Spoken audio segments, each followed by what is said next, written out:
Montpellier reçoit Brive dans le cadre de la deuxième journée de top 14, un duel entre invaincus puisque le MHR a fait match nul lors de la première journée de championnat sur la pelouse de Mayol, tandis que les Corésiens se sont imposés avec le bonus offensif face à Perpignan. Et pour ce duel, le GGL Stadium était plein comme un œuf. Ça commence très vite dans ce match et ce sont les Montpelliérains qui sont les premiers à l'attaque au bout de 2 minutes de jeu. Suite à une pénale touche, les avants forment molle. Et c'est le talonneur Mauroir qui s'échappe et Sergela Apratidze qui inscrit le premier essai de la rencontre sous les poteaux.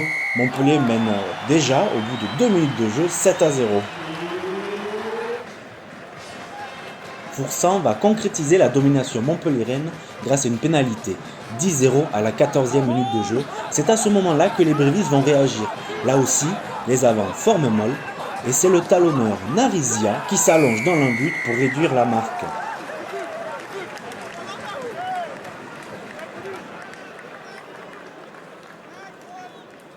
Montpellier va réagir en fin de premier acte et va inscrire 2 essais via l'intermédiaire de Mauroy et de Domirou avant cette dernière action. Holding tente la passe au pied mais se fait contrer et subit ensuite un gros plaquage d'Aparidze. Le ballon est poussé au pied par Vincent qui n'a plus qu'à dribbler à la façon de Savanier pour inscrire le 4e essai des Montpelliérains dans cette première période. À la pause, le MHR mène largement 32-5 avec déjà le bonus offensif. Au retour des vestiaires, c'est Brive qui va proposer la première attaque avec Juran qui perce et entre dans les 22 mètres montpelliérains. Le ballon est vite écarté à l'aile et en 2 passes, c'est le centre Galala qui vient plonger pour inscrire le 2e essai des Corésiens. À la 43e minute de jeu, Brive revient à 32-12 avec la transformation réussie par Holding. On revoit cette action avec Juran qui perce et entre dans les 22. Le ballon est écarté. Et Muller, juste avant de tomber, va arriver à faire une magnifique passe pour Galala, qui inscrit donc cet essai corésien.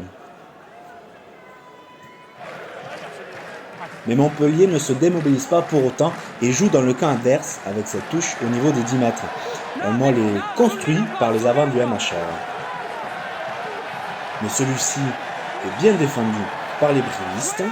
Apratidze décide alors d'écarter pour son centre Doumirou, qui est arrêté à 3 mètres de la ligne. Le ballon sort vite pour Forletta qui la donne à Mauroy qui, d'un tic-tac, inscrit le 5e essai de Montpellier sous les poteaux. Montpellier prend le large et la victoire semble lui sourire.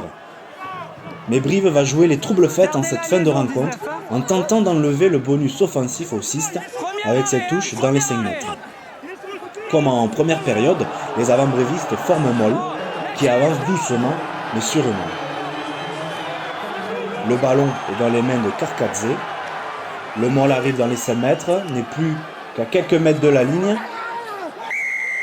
Et c'est le talonneur remplaçant qui inscrit l'essai pour Brive à la 70e minute de jeu. Montpellier perd son bonus offensif, tentera le tout pour le tout en fin de match, mais les Corésiens défendront bien et ce dernier ballon sort en touche.